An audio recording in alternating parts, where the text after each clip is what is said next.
Bop. What you see is what you get. Vote. Super submissive. Like I want you to be submissive in 3. Focus on, I gotta submit and he gotta love me. 2. You didn't talk about it, but I'm gonna talk about it. 1. It's your boy Mike B, and I'm rocking with my brother, the neighborhood therapist, and this is episode 14 of the Black Man Misunderstood podcast.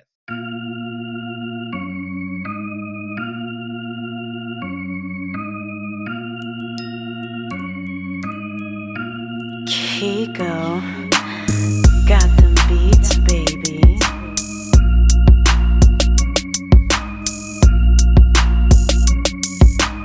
Shit. Advocate, hope.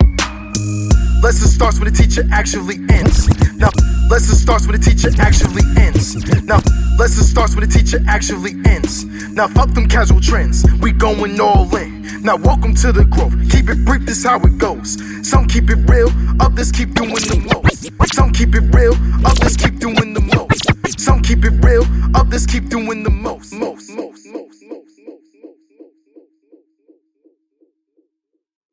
So this week it's gonna be tough for a lot of you guys out there because you like to bark orders and not listen at all.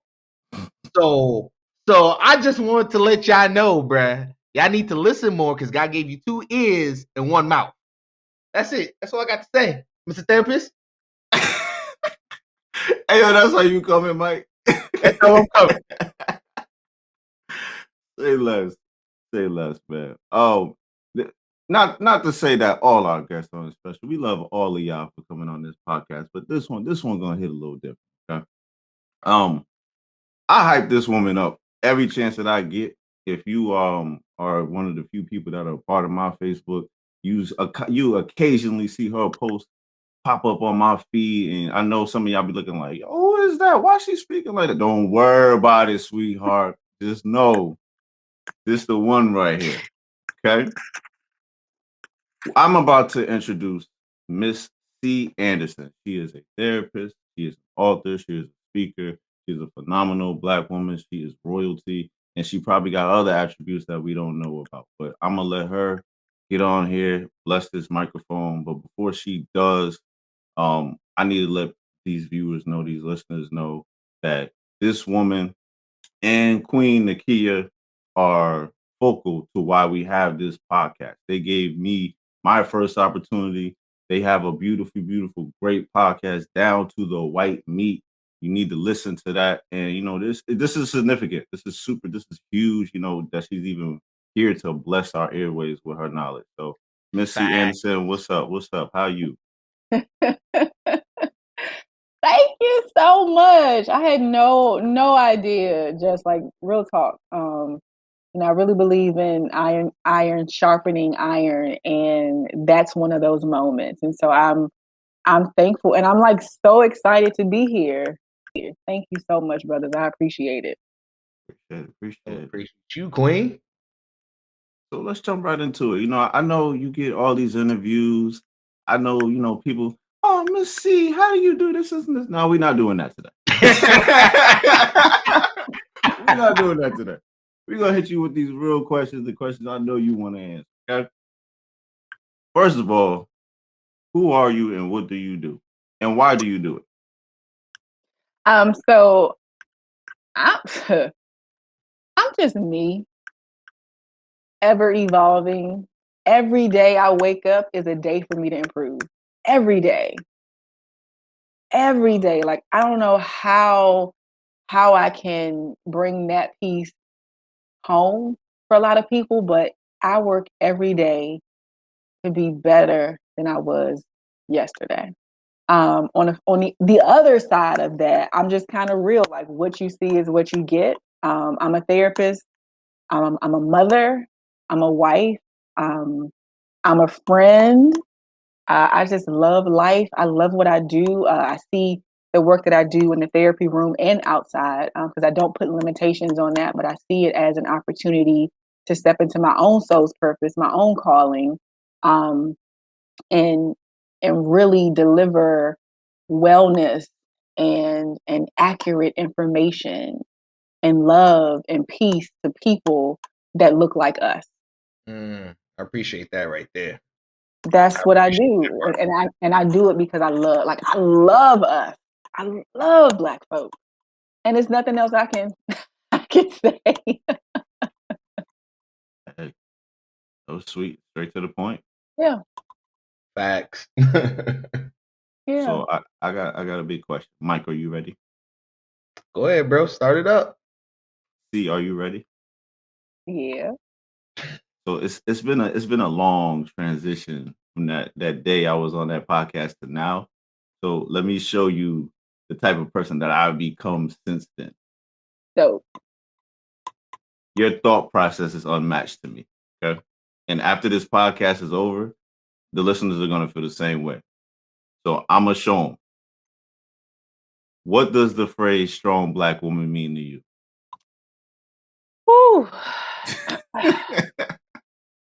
Brother, when I say that thing is a lie from the deepest, darkest, most racist, most Karen feminized pit of society that is killing and harming and damaging us, it means nothing to me.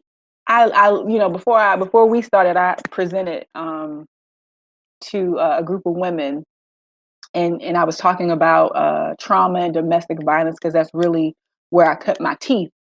And one of the things I brought up to them was because when someone comes to you and tell you that they're hurting, you don't tell them to be strong. Okay, that's not the response. And that right there, I said, it brings me right back to how we are programmed as Black women to be strong. Like, to say that any other thing outside of us looking like strength, right, is weakness. Our vulnerability, like, is weakness. Our femininity, our softness, our desire to be led, that's weak. Right. So on the flip side, you get Black women that operate in this space of masculinity. So let me talk about this. And I'm gonna preface this conversation with this. This isn't a conversation about gender identity. Okay. That's not what this conversation is, or that's not what this line of questioning is. I'm speaking energetically.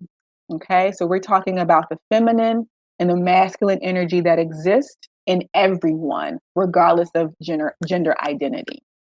And so in our community, within cisgendered relationships, there is this belief that Black women can do it all. And we get this false belief, right, from white-centered, Eurocentric feminism. I'm a boss bee. I don't know if y'all cuss on your podcast. We sure do. Okay, I'm a boss. well, the neighborhood therapist does. I'm a boss bitch. I'll say bitch, right? You good. It puts us in this place of leading all the time, of hardness all the time, of almost, my mentor, his name is Dr. Jeff Menzie. Brother, you got to experience him not too long ago. Same combo. It puts us in a place of hardness. And so the strong Black woman trope is actually a stereotype, and it's a harmful stereotype. It makes Black women look like and devoid of emotion. It makes us one-dimensional. It makes us neglect all the other beautiful parts of our womanhood. And I can't get with that. I just can't get with it. So that's what I feel about a strong Black woman. Fire, yo.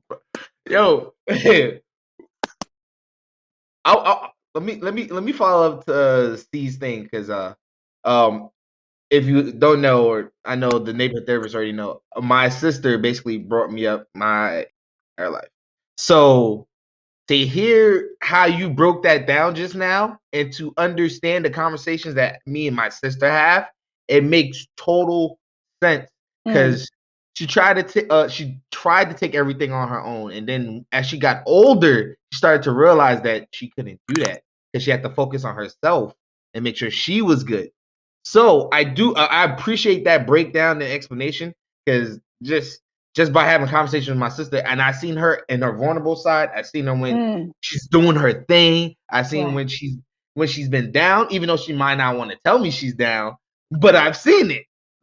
So I completely understand how you broke that down. And woo, when I saw Like, when I saw that post a couple of weeks, it was just crazy. Yeah. and in the post that I made, and I'm not gonna say it went viral, but it was shared a couple of hundred times, right? Mm-hmm. I don't know if we got enough time, but I'm gonna try to get it all in. I'm gonna try to get it all Go ahead. because it's all interconnected. Okay. So when I made that post, and for those who are listening who maybe didn't see it, the post was very short and very concise. It said something like, "The strong Black woman myth is a toxic space where Black queens operate in their masculinity." That was all the post said. I didn't call any woman a man. I didn't say that it wasn't okay to be strong at times, right? But I had people DM me, a cousin, as a matter of fact, DM me and was like, no, she commented on the thing and she did the GIF. That's the dude that turned around like, what? With all the question marks. Right? So my response was, if you don't understand this statement, then just say that and we can have a conversation about it, right? Because we're not going to talk in GIFs, okay? This is a topic that deserves conversation. And so she kind of was like, well, I mean, what are you talking about? Like, I think that you're strong, and I think, this and this and that. Just like, she really didn't get it. And that's because she is a person that operates in masculinity. All of her sisters and her mama, okay, right? Raised by a single woman. That's the authority. This is what happens when we have that.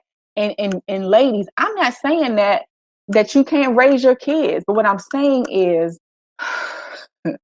what happens when nature, right? Just nature, just balance, right? Laws of balance. That feminine energy and that masculine energy, there has to be a balance of that, right? So when you have a woman that she's the sole authority, or even if she's in a household with a man and she's still the dominant force, right?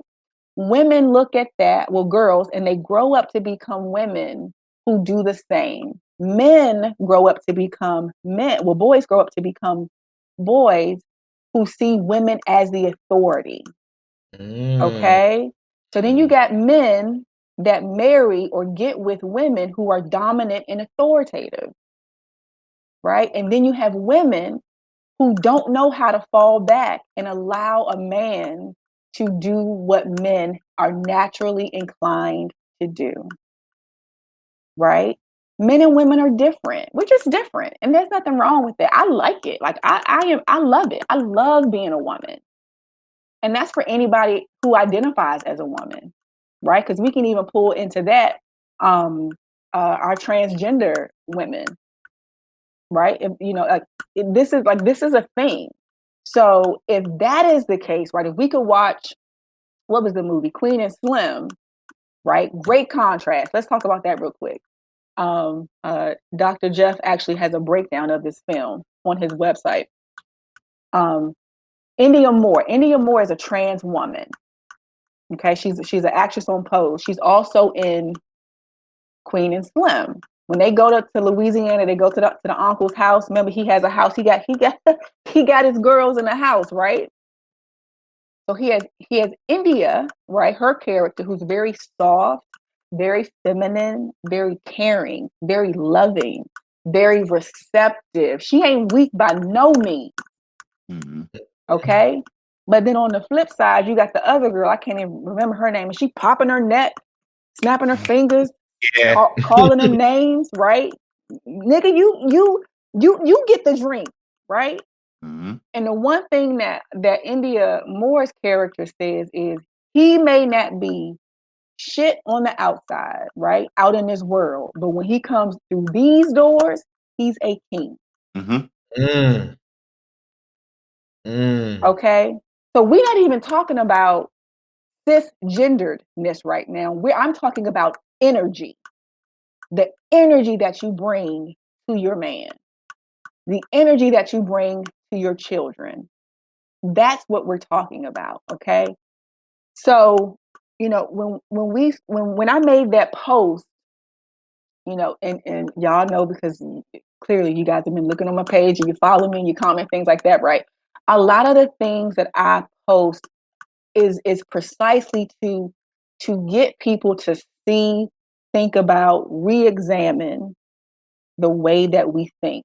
Because the way that we are thinking, Black Collective, man, it's so limited. It's so programmed. So when I even part my lips or get my thumbs to popping to make a statement that Black women are often operating in masculine energy, I get name called. People come like it. It don't bother me because I know who I am. But you know, we can have a convo about it. Like, let's talk about it. Why does this make you so defensive? So immediately when I said that, women get defensive. So somebody came in my inbox and she was like, I mean, aren't you strong? I see you as strong. I said, but baby, my strength is that I fall all the way back into my feminine self. Mm. Yeah, they don't like that. See, you got to say that again. They don't like that. Yeah, repeat that. My strength, right? I said, what you're seeing is me falling back into my femininity, falling all the way back into it. So real quick, let's talk about the difference between feminine and masculine energy, right? The yin and the yang. Go ahead, Queen. So the yin energy is the energy that is creative. Women are creative, right? You know, the ultimate creation is the womb, right? Like us creating life, right? And so our energy is free flowing, okay? It's receptive. It's passive, meaning this is what passive means, okay? We're not talking about weakness. We're not talking about communication style and aggressive passive. Passivity is the opposite of intentional force, okay? So this is men, right? You pushing, like you making your way, right? Like you asserting yourself, you saying what you want. Well, I'm here with this, like I'm here, right? I don't have to force. I flow. Okay. And so, but these two different energies make life work. It just makes it balances, right? It makes things work. And that's okay. So I'm not saying that women don't need to be strong, blah, blah, blah. I'm just saying that you can expect certain things when you operate in the masculine all the time, when you're constantly having to tell people what to do, constantly making decisions, constantly. I'm tired just saying that. Woo, go ahead, see you preaching right now. Woo. I mean, I'm tired just saying that. I love being able to be in a relationship, right? I've been married almost 16 years. This June is going to be sweet 16 for me. Okay. A girl was like, "Oh my God, this got pick me energy all over it." Honey, I was picked 16 years ago. What about you? So pick me to that. Speak, Queen. Speak. And real talk, you want to be picked, sis. That's why you do all that contour and all that other stuff to yourself, because you're trying to get picked, honey. If you come over here, I can give you these gems, right? Talking. But no, we get defensive and we call our sisters, right? Who think differently than we do. We don't think about what they're bringing up. We just, we get defensive, shut down. And, oh, she picked Misha. Okay, I be that. If that means me being in a relationship that I have, operating the way that I do, living the life I do, right? Yeah. Loving myself, I'll be that all day. But you over here doing the most for the least. Ooh, repeat that one more time. Repeat that one more time. But you over here doing the most for the least. You giving your yoni, right? You giving your innermost parts to dudes who don't even deserve access to you. Let's talk about that. Like, this stuff is deep. It's it's deep and it's all connected. It's all connected. So I'm gonna be quiet and Look, you ain't got to be quiet. We loving this. But yeah. You want to jump in here? Because I'm about to jump in real quick. Listen. Well, are we gonna go into the relationships, Mike? You ready? Yeah, but before we hop right into that, I want to make this point that she said earlier about the feminine energy, how it flows, and masculine energy it hits. Because I've heard this in so many different ways people don't realize. So I've heard this one saying: you give a woman food, she makes a meal. You give a woman a sperm, she makes a child. So I definitely get where she's going with that flowing energy and that hard hitting energy. It makes sense. We bring this, you make that. I love it. I love it. There you go. And the thing is that's okay. Because this is what we don't realize. There's a sister named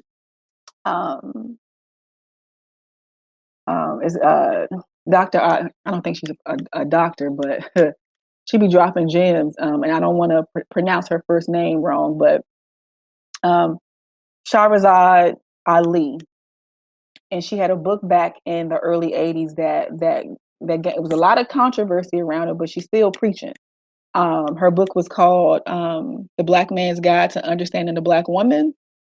And I believe she had another one, Are You Still a Slave?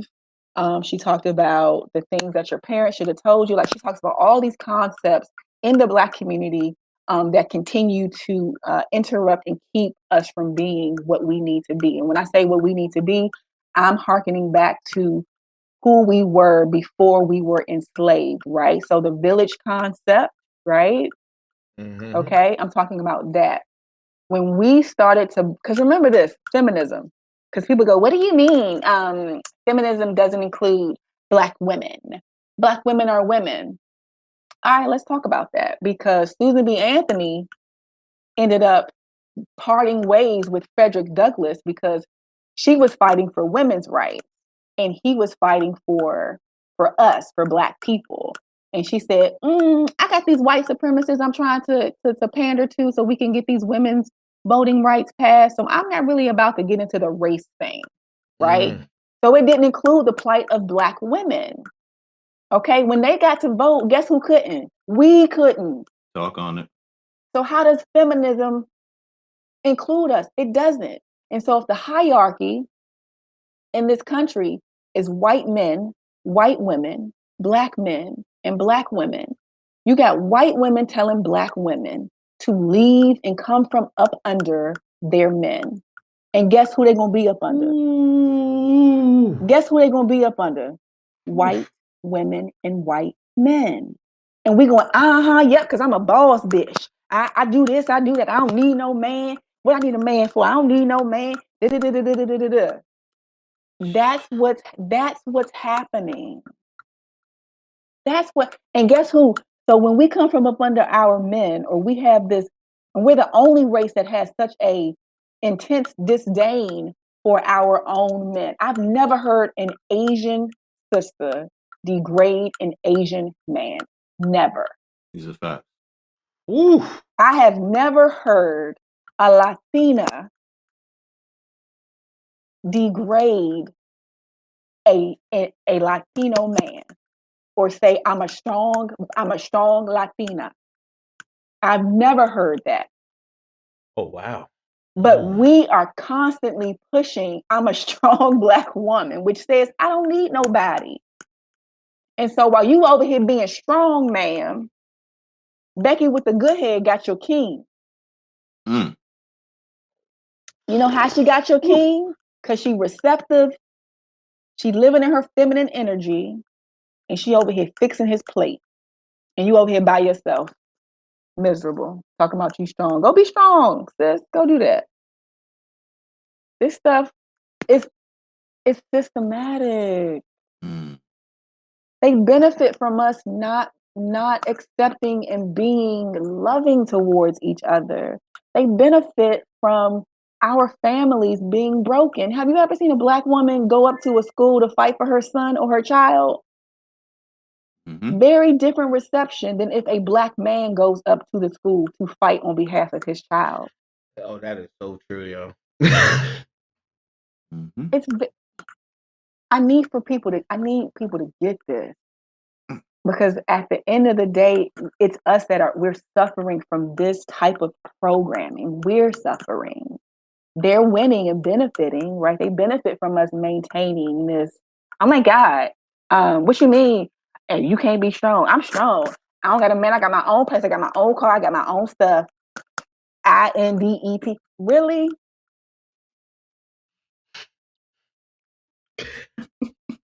I love how you was about to say something, and I'm gonna say this.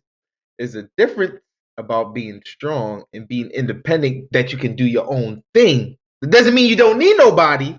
It's just I want us to be self-sufficient. Uh-huh.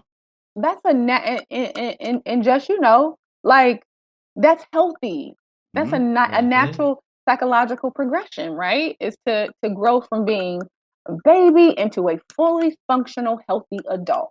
Absolutely. But this other stuff, child. Okay. let me jump out the window. Mike, don't catch me either. Nah, you good. Go ahead, bro. Go ahead. You know, look. So Queen C. Yes. What are your thoughts on the stereotypical Black man that feels like, hey, Queen, can you cook me a hot meal? Can you have a hot meal ready for me? Can you wash these clothes? Just the stereotypical traditionalist way of thinking. What's your thoughts on that? Do you feel that our queens should be doing that to cater to their man, to please their man? Beyonce and them had the song "To Me Cater to You," and a lot of women were rocking with it to an extent. They was like, I ain't trying to do all that. But to us, the fellas, we was like, I'm gonna admit to it. When I hear cater to you, I'll be like, damn, I'm not mad at that. Right. But Facts. you know what I'm saying? But my thing is, I just don't want it to go too far where you're like super submissive. Like I want you to be submissive in an extent, but I don't want it to go too far. Does that make sense? Yeah. So let's kind of talk about the origin of that. Okay. Okay. So many people think that affirmative action came about so that we could go to the universities of our choosing or get jobs, right? Affirmative action came about when white feminists started pushing to go into the workforce, right? So in the 50s, late 40s, when women were leaving the traditional places like the home, right? Mm-hmm. Going into the workforce, it left absenteeism in the house. Okay. Because here's the thing, as a businessman, I used to work in corporate America before I went, because I had enough of it. So before I went to grad school. Hold on. You can't just say that. Where you went to grad school at? Okay, so I went to undergrad at the Howard University. Okay. HU, and then I went to grad school at Troy University. Okay. But for a while, I worked in the private sector. I worked for a what is it called? I worked for a government contracting firm in DC for about 2 years, and then I worked another 2 years for a trade organization in which I was the only Black woman. I was often around other senior level men from companies that are very recognizable. I'm sitting down with the CEOs of just names that you got around your house, right? Mm-hmm. I'm listening, ears always to the ground. One of the things I learned was that the 40-hour work week, right? The 8-hour work day was never created for both men and women to pursue at once. Okay? So it was created for the breadwinner to be there for 8 hours and then the other person to be taking care of the things of the home. Right? This equal division of duty. Okay? So in the 50s, when you had the push for women to be equal, to go into the workforce and alongside with their husbands work these 8-hour work days, then that meant that, and if you can flip it if you want, if it makes you more comfortable, if you had a woman working 8 hours and a man at home, vice versa, that meant that things were going to get neglected in one place or the other. Okay? Mm. Right. So with that change, right, because it used to be the man was either going into the factories or going into the office, and they were working, and then the wife was at home doing. Because I can't do all that stuff in a weekend, so that's another story. But the wife, the wife or that partner was doing all these other things. There was balance in existence because we need money, clean house, food, other things to be handled so that we can have a full existence, right? So when both people went to the workplace, some things started to be neglected. So that's the first part. The other part is, yes, our white cohorts, right? Like so our white sisters and brothers or cousins, however you want to refer to them. So they too, white man was going to work, white lady was at home, had a little dress on. She was, honey, your dinner is ready. Kids Bobby and Jill are sitting here. Right? If you think this 1950s kind of vision, same concept, right? But his plate was fixed. So that means like dinner was ready, right? So that other part of the balance of this relationship was done. In Black communities, it was a little different. It wasn't just about fixing his plate and dinner being done. It was because guess what? He had to go into the back door of a restaurant to get lunch, or he had to pack his lunch because he can't even go into a restaurant to eat, or he's constantly being told that he's not a man. That's why they had that protest, those signs that say, I am a man, because Black men were constantly told that they were not. And so our great grandmothers and grandmothers worked especially hard to make sure that they felt that they were 5/5 of a man in the house. That's where we had our control. Yep. That was our locus of control, right? So, and he was doing everything he could to protect us at home. You know how many grandfathers watched windows at night with pistols and shotguns to make sure their family was good? So just when you ask me, when you say, do our queens today, how they feel about catering and fixing a plate,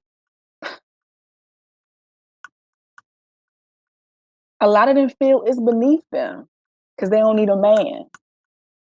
Do you see how that comes right back around? Yeah. Come full circle. This is cyclical. And this isn't about inferiority or superiority, in a relationship. This is about a cycle that's being perpetuated for a very specific reason that we are not even conscious of. So let me ask you this. Based on that information, right? How do we as men get on the same page with our queens if our queens ain't even on the same page as themselves? Bro, you just asking them bangers right now. I mean, I gotta know. Number, I think the first thing is to continue to have these kinds of real conversations. And one of the things that I feel in my heart that I have been tasked with is to disarm the defensiveness of my sisters. When we see the words, "Are you your brother's keeper?" Right? Am I my Mhm. sister's keeper? Yeah, I am. And that means that I'm going to bring to the forefront our own ish. Mm. My interest in this is the 50% that I'm responsible for, which is me and my sisters and my girls, my daughter, right? So it's my job to say, yeah, sis, you killing it. You you driving and you making it, but you can have double that. You get with a king. Right? Mm. You could Speak on it. build, you could have a whole power structure and leave a legacy. Can't do that alone. So I think that Facts. women have to be willing to be held accountable. And I wasn't always in this space, right? Because remember, I had been sold the same story and drink the same Kool-Aid. I Mhm. was raised by a single mother. So for a while I was like, what I need a man for? I can have a kid by myself. I can get a job. I can have a house. I can have this car. Like, I don't need a man, right? Mhm. Mm-hmm. So I'm saying I was sold the same program. But when you start to expand your consciousness and when you really start to look at the ills of what's happening, trying to figure out the genesis, trying to figure out the root, it goes right back to man and woman. Because that's where it starts. That's where life starts. So it goes right back there. And that's when I started to say, with my own guidance and my own mentorship, I was like, God dang, like this is crazy. This is crazy. And I had to challenge my own beliefs and get out of my own way and say, girl, you got some shit to deal with. Mm. So I couldn't start to see and come into this space until I was accountable, ladies, for my own stuff. Mm. So remember I talked about that refinement process, right? Yep. Every day me working to be better than I was yesterday. I got to deal with my own stuff first.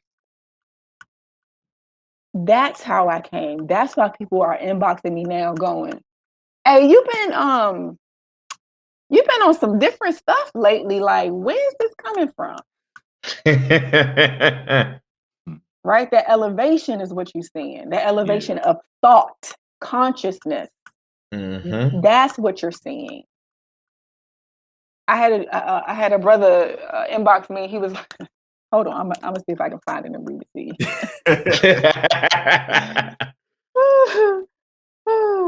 I get a lot of inboxes, people asking questions, or sisters coming in. Oh my God, some people saying, how do I get more of that kind of information, right? Mhm.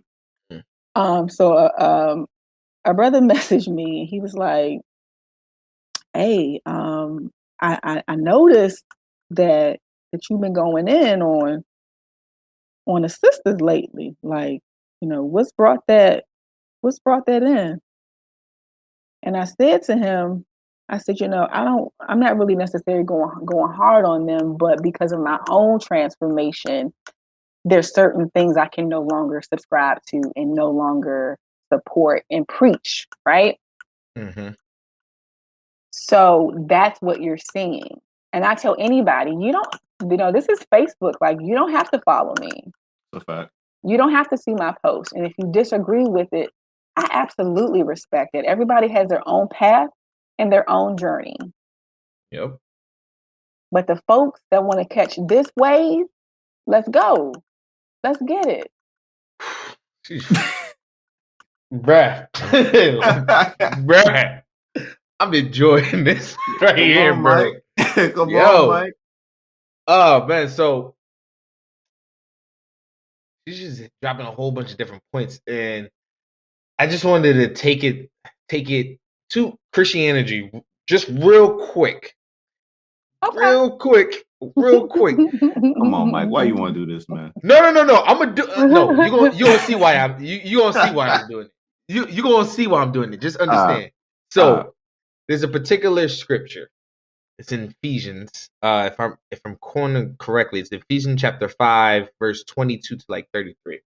So it's one of the most famous ones when it comes to talking about relationships and the women submitting, right? All right. So I've started to like come to more of an understanding of that full verse in my own relationships and lives, and just thinking wise, and just having this conversation sparked another a thought in me. So when I read that scripture and it says women submit and it tells the man to love, right? Because that's how we were made. Okay. People when women hear that word submit, they always cringe, and I don't understand it, because the way I interpret it for myself is like, yes, the man is the head and whatnot, right? But I think it's more so looking as a leader by example model, and that's how I try to live that scripture now. It's leading by example and not barking. It's doing more and doing what I need to do, that if I ask someone else to do it, there's no hesitation, they're gonna do it. So that's where I was. That's what I wanted to just bring up that point with that scripture, because I feel like people read that scripture and just focus on, oh, I gotta submit and he gotta love me. All right, that's it. I'm like, no, that ain't it. So let me there's a couple of points I want to make about that, right? Because you said something very important, and you don't want to get me talking about the origins of the Bible. That's the first thing. I was trying to warn him. I know, it's all good. So that's why I was touching on it. So I will save that for another conversation. If we have a conversation about blackness or the black church, then we'll talk about that. But that's scripture, right? It's very important that we remember it has two parts. It says women submit and men love, right? We talked earlier and I said that submission, i.e. the feminine energy, a characteristic of that is receptivity. So if you can't submit, you can't even be receptive to love. Ooh. That's why I brought it up, because I knew she was going. If you can't open yourself up, right? Because remember, we flow, y'all. Y'all are the force. So if you can't even open yourself up, you can't even get love. Damn, that's on so many levels. See, that's like Yes. spiritually, sexually. Yes. God damn, see? Oh my goodness. Now you see why I brought it up? Come on, and bro. That's the point. Ooh. That's the point. And you can't even receive what you won't even give yourself. Wow. It's it's deep, and that's why I'm so passionate about this work, is because it is, if we don't realize this, we're continuing to do self-harm. We're continuing to harm ourselves under the guise of making it and being a boss bitch. The joke is on us. The joke is on us. Right? So let's talk more about this submission piece, right? And I recently did I hope you guys can come. I'm gonna have another intensive, and it's gonna be open to men and women soon. So I want you guys to go ahead, travel, like come receive, come kick it, come experience. But in the last one I did, and it was specifically in my workshop, the power of femininity.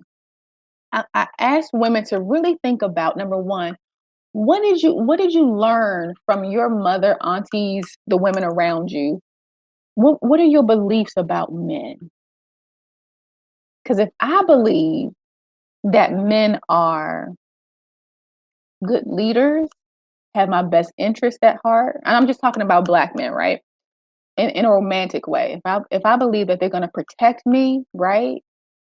I'm more likely to be willing to submit versus men are dogs. They take advantage of you. They're gonna do this to you. They're gonna do that to you. I'm gonna be closed off and defensive all the time, right? So that's one part of it. But sis, I get women all the time that say, oh my, I do this, and I want my husband to lead. And I'm like, well, go ahead, let him lead. But I can't because everything gonna fall through the cracks. So why you pick them? You picked them. You picked them because you could run them. And now it's backfiring on you. You're tired. Women that operate in that way need men with which they can operate in that way. So if I'm leading and I'm doing everything and I'm in this masculine space the way I move, I need a man who is going to let me do that. Then you get worn out and tired. I had a couple come, and they had been married for years.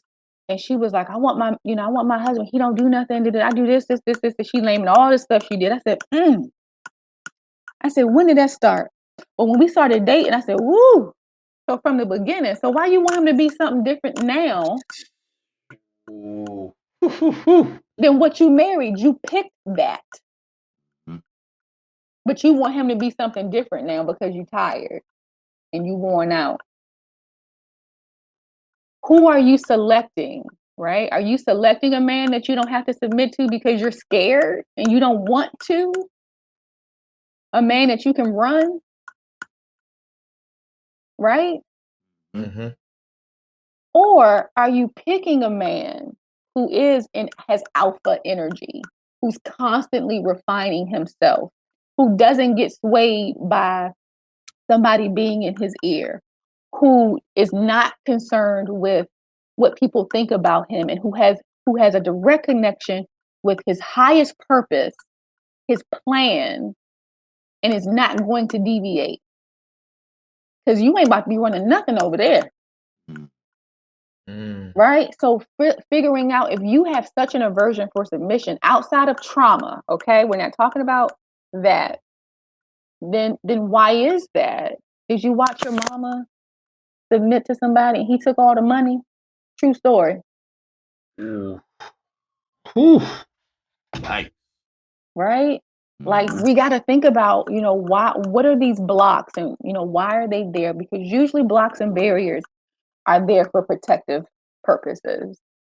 And in this case, it can become, maladaptive or harmful. So yeah, did you marry a man who's got some beta / sip energy?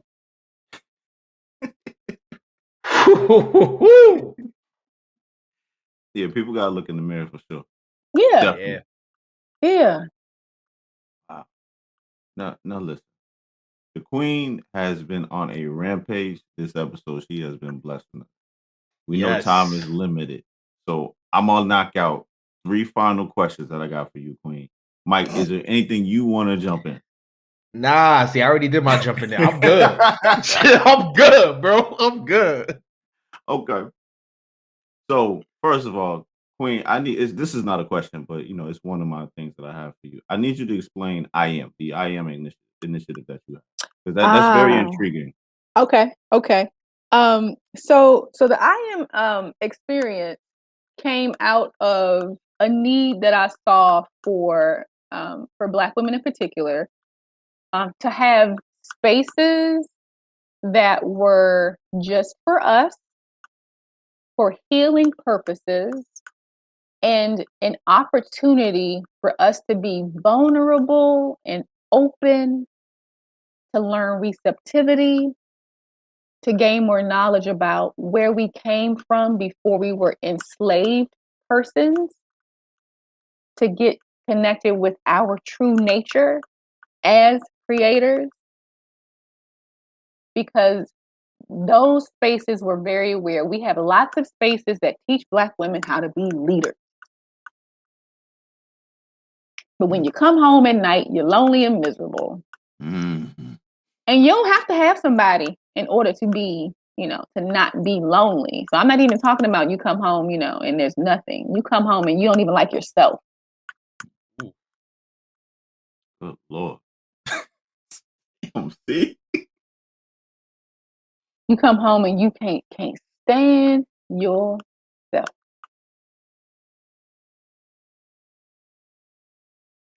That's why the I am experiences were created. Right, Queen. Yeah, for sure. Okay. Moving right along. See, what is the biggest lesson life has taught you thus far? Man, that question.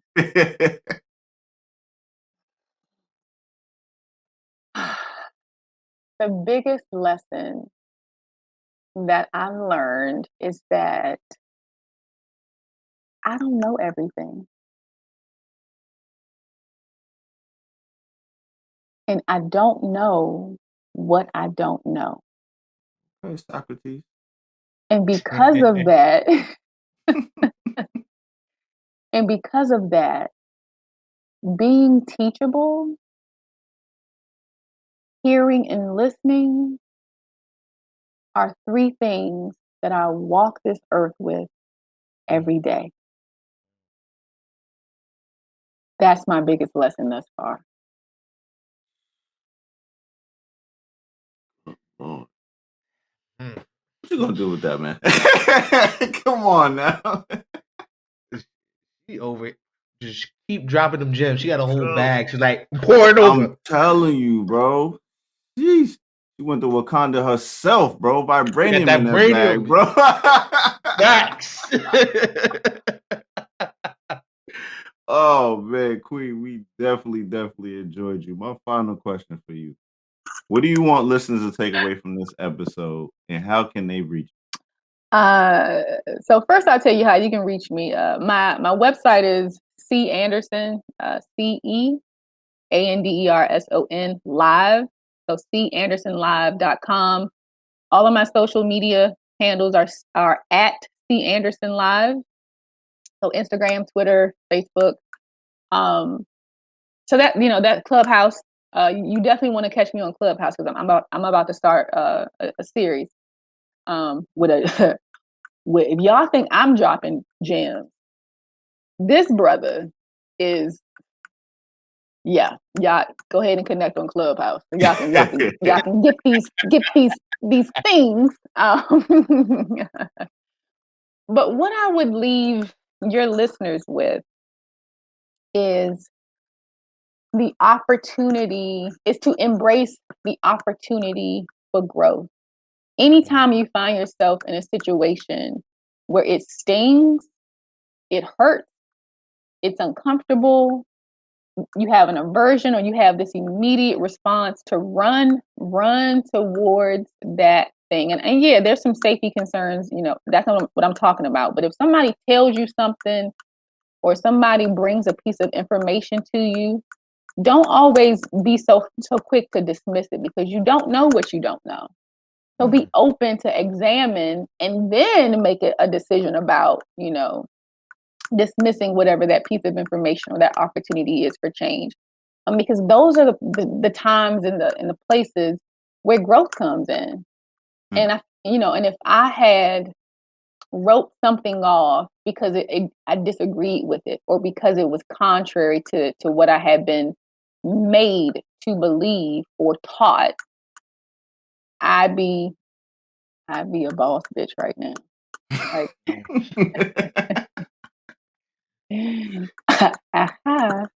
I'd be stuck in that space, right? Yeah. So allow, being challenged, right? Seeing things from a different lens or perspective, looking at the other side. That can always be, helpful if you allow it to be. So be open to growth and new ideas. Mm. Mm-hmm. Whew. Okay. So I got the opportunity to follow this up. Okay. I don't know how I'm gonna do this, but I'm gonna attempt. Okay. The Queen has come on here. She has blessed the airways with all this vibranium. We're not calling them gems no more. So when you post this, Mike, the Queen was dropping vibranium. Vibranium. Okay. I'm down with it. Vibranium. Okay. Let me attempt to drop a gem. Because I'm not gonna be able to drop no vibranium after this. She done took them all. She mined them all. Okay? So watch this, Mike. We're gonna go into our marketing and mental health segment, right? Mm-hmm. My mental health tip of the day is give people their flowers while they are here. Mhm. If they inspire you, let them know. So, Queen, I'm here to let you know on the podcast, you are an inspiration to me. You are an inspiration to what I do in my marriage. Some of those things you say on Facebook, on your lives, I take them, I nourish them, I put them in my head, and I'm, you know what? I'm gonna address this a little different. I'm gonna move a little different. And I put, what would C do in my head? That's something I do. With anybody that inspired me, I always put, what would such and such do? So you are one of those inspirations in my life. You so much of an inspiration. You didn't talk about it, but I'm gonna talk about it. This Love Taps book. This Love Taps book I got here in my hand, y'all. This the one. Okay. This is the one. Y'all need to read this book. I'm not gonna offer up anything other than y'all need to read this book. I'm not gonna tell you what it's about. I just want y'all to understand. Y'all know the Neighborhood Therapist. Y'all know I'm a voracious reader. I need y'all to read this book. This is life changes, life altering. She tell you about manipulative men. See, I told you I wasn't gonna tell you this about, but y'all need to go ahead and read this book, okay? Because it's necessary for queens and kings. Ooh, bro, you done dropped another book I need to go get. Come Hey, on bro. now. Come on now, man. I got him. I got him. certainly was not expecting that. You hit me with the Funky Finger Productions. Damn. Oh yeah. I often Thank come you. back to this book. I often come back to it. Thank There's so you. many gems in there. I appreciate it. Thank you so much. Yeah, so now I will be getting the book. Don't worry. As soon as we're done here, I will be ordering it. Trust me, I am a man of my word. Right. If you order it, please leave a comment. Oh, Please, of course. yeah, Gotcha. please leave a review. Definitely. So the therapist then gave his mental health tips. So I gotta get my marketing tip of the day. And since the episode was called Men Are You Listening? Because you do have a lot of male listeners. Yeah, I hope you listened to Miss C. Anderson earlier today. She dropped a whole bunch of gems. And even the women, you definitely learned something from her today too. Oh, Please. No question about it. But on to marketing. So when it comes to marketing to women, people need to understand men or women are not the same. It's been repeated this entire episode. Feminine energy, masculine energy. You have to understand who you're marketing into. You got to understand the differences of behaviors also.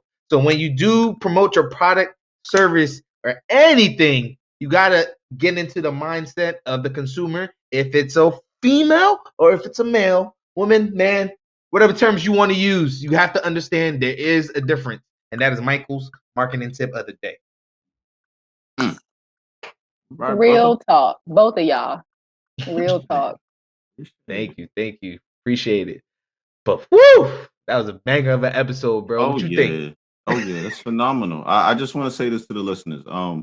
The majority of you men that's listening to this, I need y'all to put y'all significant others on to the Black Man Misunderstood podcast. This episode specifically, because all it's going to do is help you. You want to help yourself? Put this episode on because the Queen has dropped vibranium. Facts. Come on.